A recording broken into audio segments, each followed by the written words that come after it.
Reports say Colin Sexton is very available in Cleveland Cavalier trade talks throughout the remainder of this offseason.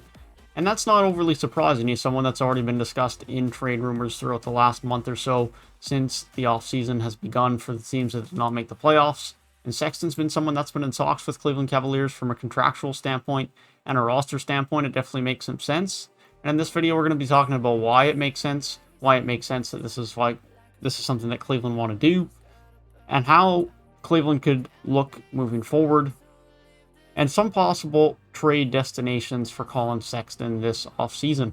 I'm going to be talking about some more trade rumors in some videos later in the day, specifically some John Collins trade rumors, and so be sure to check those out if that's something you're interested in.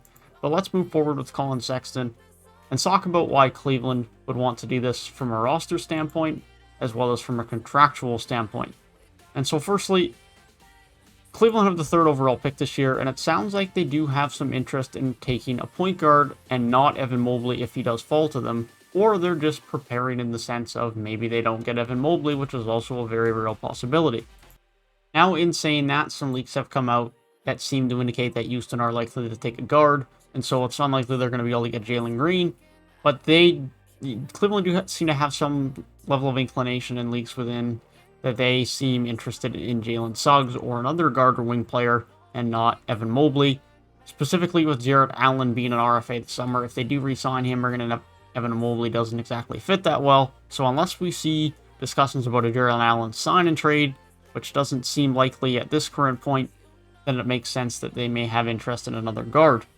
And from a fit standpoint, of course, they already have Garland, they already have Sexton, added another guard who's a high caliber level guard. None of these guys are really sixth man type players. Jalen Suggs is more of a playmaking guy who's got a bit more upside defensively, not someone who's of a sixth man just scoring caliber or so bad of a playmaking point guard that is going to be a sixth man type. Of course, Darius Garland is there as well. You still have C.D. Osman who's there as well, who can play the 2 or a bit of the 3. Kind of fills into both roles, primarily at the 3, but nonetheless, there is a lot of depth for that position for Cleveland moving forward. And Sexton is the oldest of them all and the one they have to pay first. Jarrett Allen, of course, they're paying this summer, but Colin Sexton only has a year left. Isaac Okoro still has 3, and Darius Garland still has 2 remaining. And of course, if they do draft Jalen Green or Suggs this summer, they're going to have 4 years of them on their rookie deal before they have to worry about that. So Sexton's the first one they got to pay. And there's just been some rumors that Sexton hasn't fit in that well in the team. Him and some of the bigs, specifically Kevin Love, haven't got along on the team that well. Haven't been happy with the amount of touches in the post they've been getting. Sexton is very ball dominant. He's not very pass heavy. That's always been a criticism I've had of him as a point guard. He's very ball dominant, a very good scorer. There's no doubt about that, but he's not a playmaking point guard or pass first point guard by any stretch. Darius Garland started to show a bit more signs of that in this past season.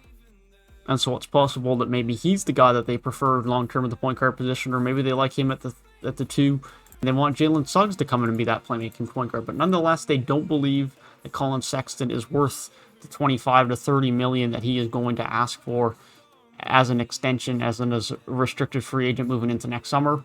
And I don't blame them. I think that is a lot for someone of the caliber of Colin Sexton. I think he's a very good scorer, but I think as a pure point guard, he's not great from a playmaking standpoint. He isn't a playmaker, point blank period. Maybe he can develop into that, but he's very ball dominant. And that's just something that Cleveland aren't really wanting right now, and something they don't want to commit to long term on a big financial contract. And I can understand that, considering this is a team that already has $94 million committed in payroll next year. This is before the extensions of Okoro have to get paid, Garland have to get paid. The extension of Jarrett Allen even happens if they do end up re-signing him as a restricted free agent and nothing gets matched, or he doesn't get signed away by another team, and they don't match something. And then they're also going to have to give him an extension 3 or 4 years down the road to whoever they draft with the 3rd overall pick this year. So they're going to have to dish out some money. Now, it is worth noting that about $46 million of that 94 is tied down to Kevin Love for 2 more years and Taurean Prince for 1 more year. And so it's likely that you're going to be down to about $48 million once those 2 guys are off the team. But a Darius Garland extension is going to be $20-25 million bare minimum. Isaac Okoro is probably going to be at least $15 million, even just on early projections off his rookie year. Hard to say still. But then Colin Sexton would have demanded $25-30 million. Jarrett Allen's going to be $20-25 million. There's a lot of 15, 20, 25 millions here. You'd have 5 of those if they keep Colin Sexton and then sign whoever they draft this year, bring back Jarrett Allen. They don't have the money for that. They just don't. No team has the money for that. And so they kind of have to decide who they want to use moving forward and who they don't want to use moving forward. And Colin Sexton seems to be the odd man out right now for Cleveland. And so it makes sense. Maybe they flip him for another guard still, and they still have interest in keeping a guard. They just want to bring in a lesser salary, and that's why I have the Pelicans as one of the teams that I wouldn't be completely shocked to have a trade happen for. Maybe we see a sign and trade with Sexton for Lonzo Ball.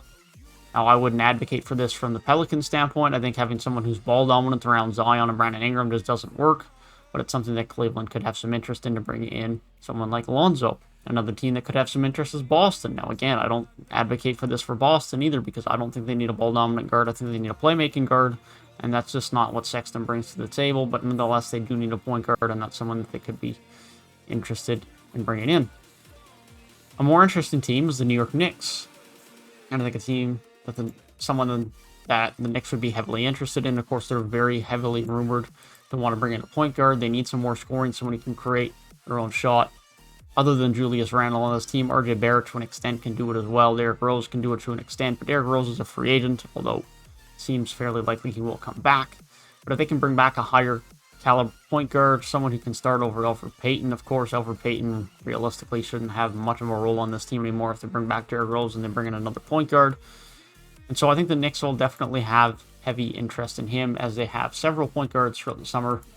But I think the Knicks are definitely going to be serious players in any Colin Sexton trade talks. You could see Obi Toppin go the other way. You could see Mitch Robinson go the other way if they bring back Nerlens Noel, along with a pick or two, depending on how the teams value Colin Sexton and what the offers are out there. I'm not doing any trade machine or any actual trades here. I just kind of want to discuss why it makes sense that they do want to trade Colin Sexton, and just a bit of an update on how things are going in Cleveland with Colin Sexton and some of the possible destinations he could end up. There's surely more. Indiana, if they do trade Malcolm Brogdon, could definitely see this trade be a bit more intriguing to them if they want to bring in a point guard. But again, as much as Sexton is a true point guard by size, he isn't by playmaking ability. I think that's what Indiana needs. So again, it's not a great fit for Indiana. Quite frankly, I don't think there's a lot of teams in the league right now that need a scoring point guard who can't playmake well, because there's not that many teams who have a good playmaking guy who isn't their guard. And that's going to be the issue for Colin Sexton. Maybe he eventually transitions to a small 2 if he can play alongside a bigger point guard. Philly would be a team to keep an eye on as someone that definitely need a playmaking guard. And then they have Simmons there, whether he stays or not.